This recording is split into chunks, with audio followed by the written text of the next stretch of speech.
that you can hear me. My name is Christina. Please write to chat if there are any problems with hearing me or with the slides. Does everybody see the slides as well?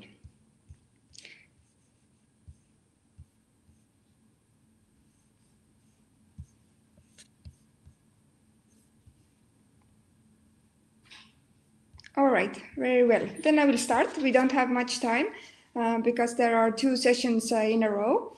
And first of all, let me introduce myself. I'm Christina. Maybe some of you already know. I'm working in 1Office as head of sales, and I have been with the company for almost 9 years. And why we are part of this webinar or the summit is because we have dealt with foreign entrepreneurs for more than 12 years now. Our company existed before e-residency, so we have done the same thing even before the e-residency started.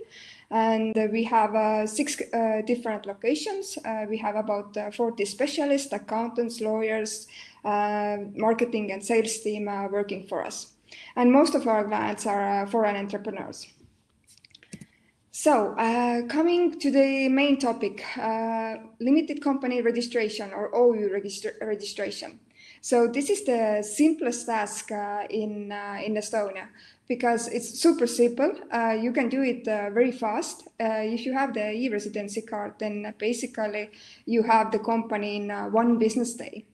Now the question, what you need to think beforehand, are you have to know what kind of business you want to do. You have to know what kind of requirements are related to this business. Do you need business license? How the taxes are paid and in which countries and so on. So basically today we are speaking about the company's obligations and what aspects to consider. I forgot to mention that ask all your questions in chat, and I will go through my slides, and then we can go and have I will answer all your questions as well as fast as possible. All right, so first, as already I spoke, there's a business plan, business model. You have to know what you want to do. So registering legal entities is simple, but actually running and managing the company is a bit more difficult task, and that's why the research beforehand or the homework has to be done. What you are doing, where you are doing, what is needed for that, and so on. If you are speaking about the registration side, then you might want to think about the company's ownership and management structure. There can be only 1 person in the company. You are the one who is the founder, the owner, and who is also the board member or the director. There can be also several other structures like 3 board members and 1 owner or 3 owners and 1 board member. So there is no limitation on how many people can set up the Estonian limited company. Another thing is to choose a name for your company. Obviously, you can't register that name which is already existing. You have to choose a unique name, something that doesn't exist, something that is not very similar to already registered companies. And another aspect is that the companies can't use trademarked words. So, for instance, Apple, you can't use Apple OÜ because Apple is a trademark. If you do want to use some word which is trademark protected, then you would have to have the trademark owner's permission.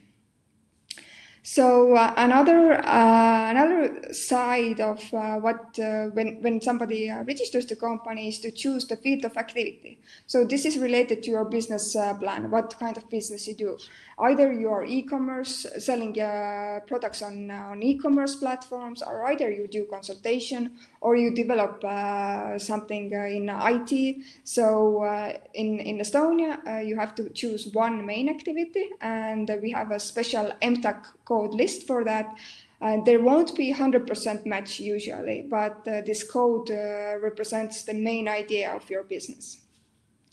And of course, you have to consider banking options. As many of you know, then banking is a bit there are its own problems, and these are related to what's going on like all over the world.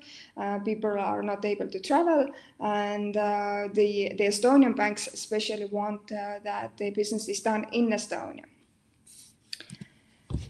So coming to OÜ's responsibilities. All the previous slide basically was about what you need to figure out on your own.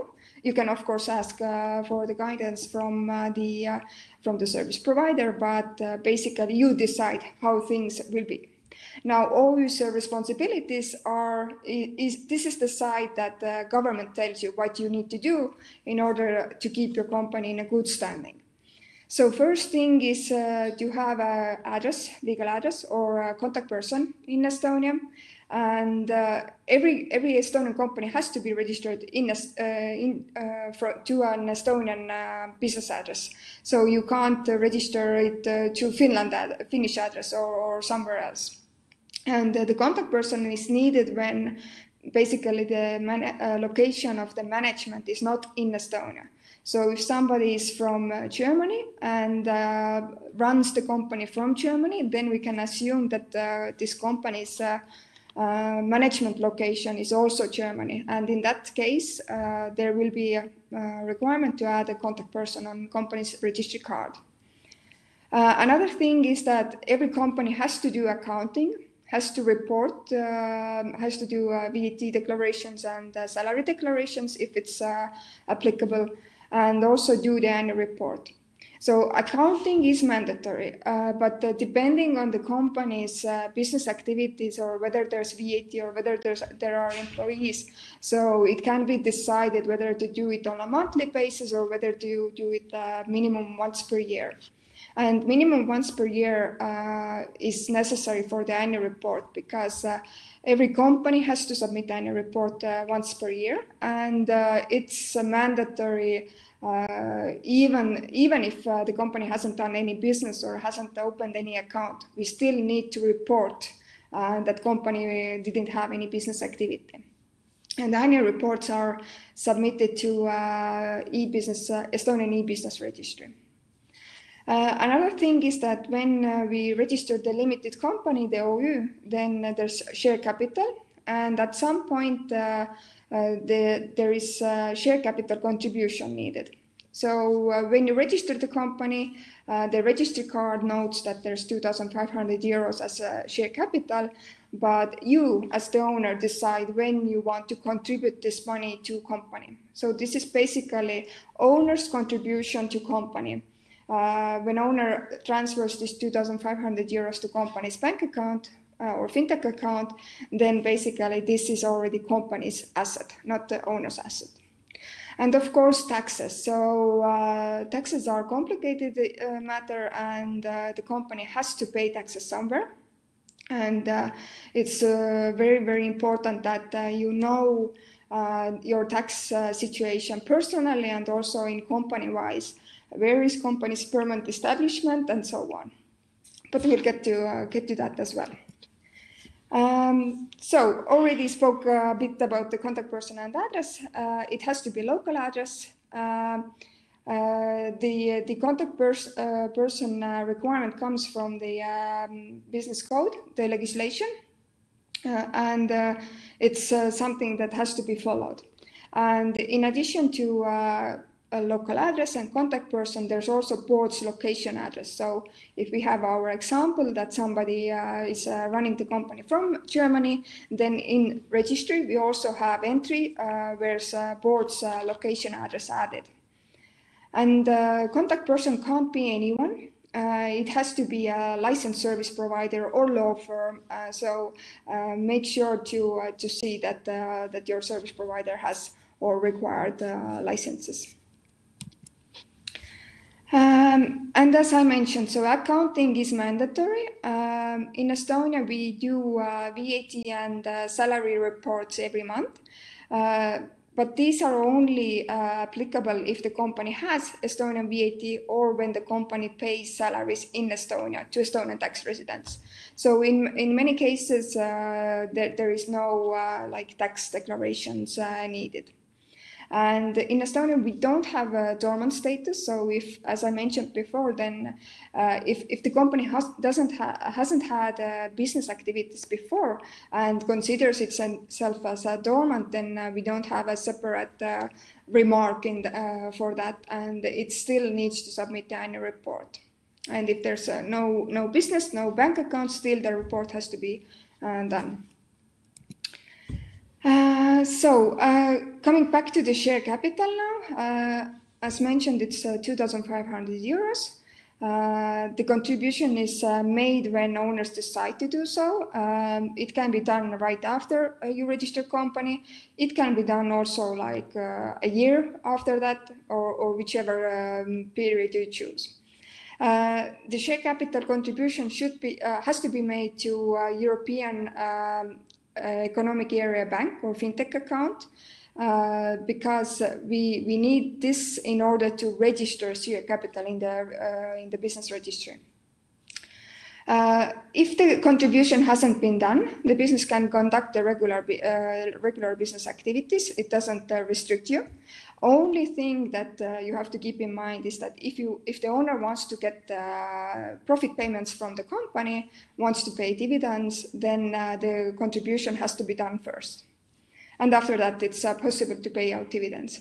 So basically, the owner has to contribute first and then can get back the benefit from the company.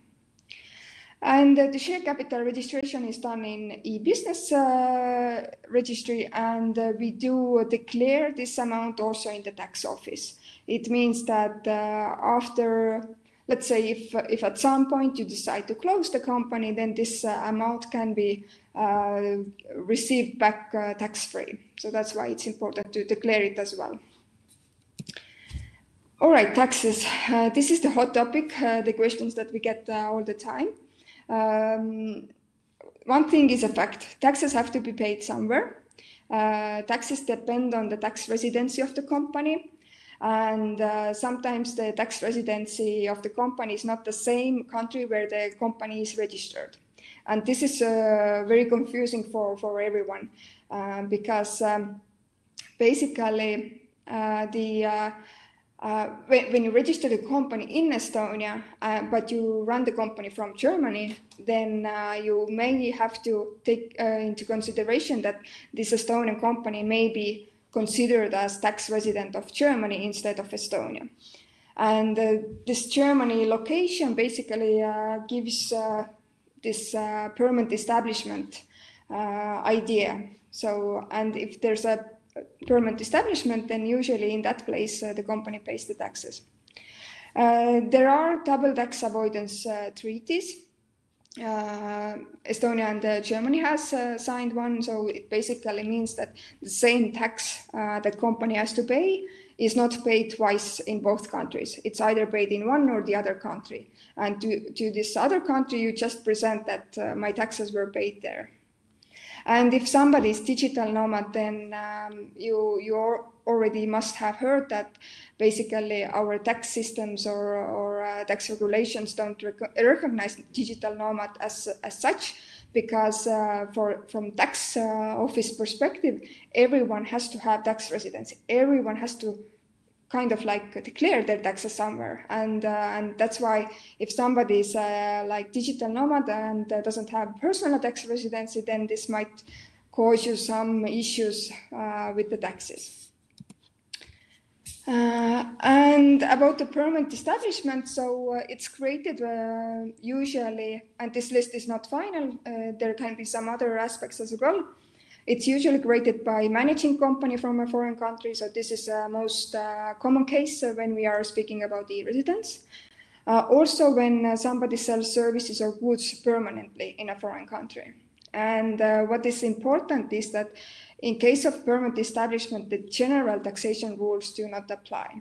So this is really important when in general we are speaking that there's no corporate income tax in Estonia, and only 20% from gross amount is paid out when taking out the profit. Then when you have permanent establishment somewhere else, then there might be some other rules that overrun this Estonian regulation. All right, so this was super fast, the information. So we do have some 10, 12 minutes. So I will start from the first about the questions. And we have Pradeep, who has asked, can only one founder register OU company? Yes, that's right. So the one person can be the founder and one person can be at the same time the board member. So there doesn't have to be more people than that. What are the different types of companies you can form? Manoj is asking. Basically, you can form any type of companies. There's the most common is OU, the limited, private limited company. And why? Because it's super easy to set it up. The management structure is also super easy. You don't have to pay in the share capital. We also have public liability company, but there the share capital is already 25,000 euros. And that's why people are not usually going for that. Plus, the management structure is more complicated. You have to have the chairman and board and so on.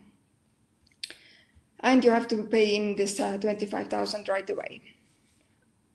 All right, so Arina is asking how to determine if the company will be VAT liable or not. Good question. It's super hard to say specifically. Well, the taxes are case by case. So whether your company needs to be VAT liable or not depends what kind of business you do, where you do it, what kind of services you buy and from where. The very main general rule in Estonia is that if you sell services for more than 40,000 euros in Europe, the turnover is more than 40,000 euros per year, then the company needs to register for the VAT. But there are all like little tiny details and aspects. So what to consider, because for instance, if you sell goods, then the VAT is registered where you actually sell the goods, not in Estonia, and so on. So if you do want a bit more to discuss about the VAT, then I will leave later on my email address and you can reach out to me. Pradeep asks what type of company is suitable for a tech company. So basically, again, any type, but we recommend limited company, easiest to set up, very easy to run.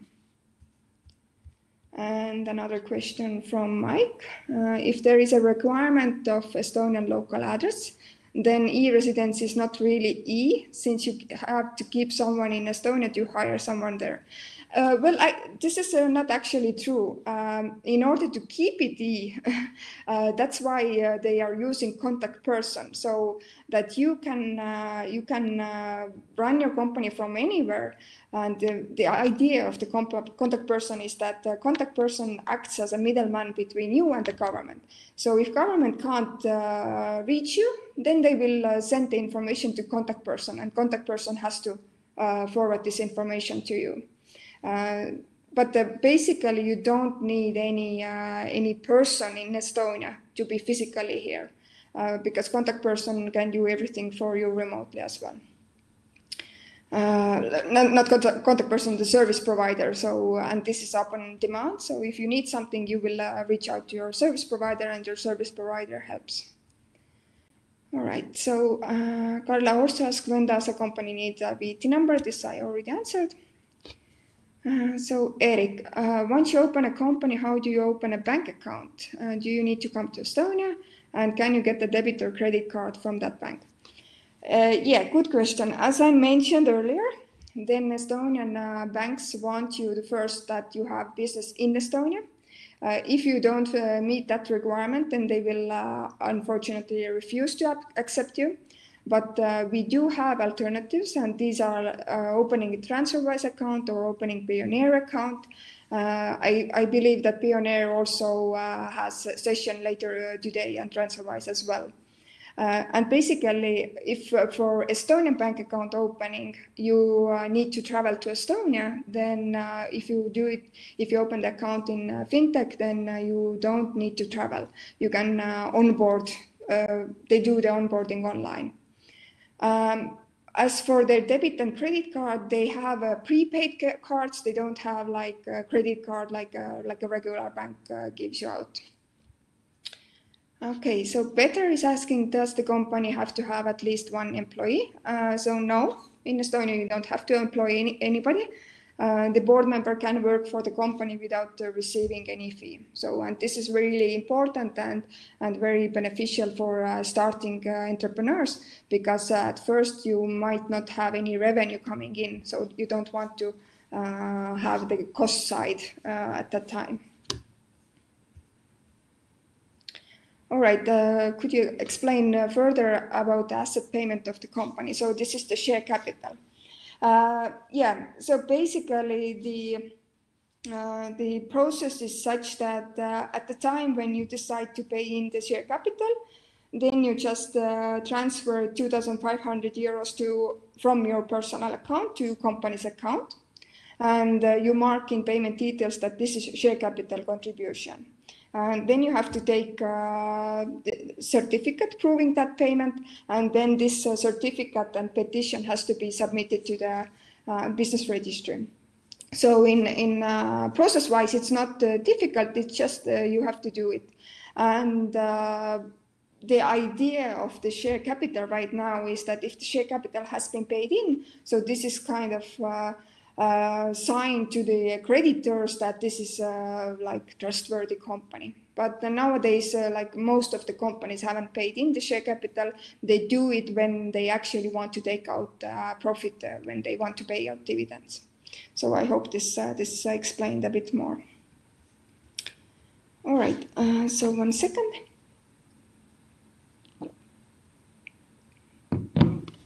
So Martin is asking, if I rent business space in Germany, does that mean that I can deduct this expense from taxes I pay in Estonia?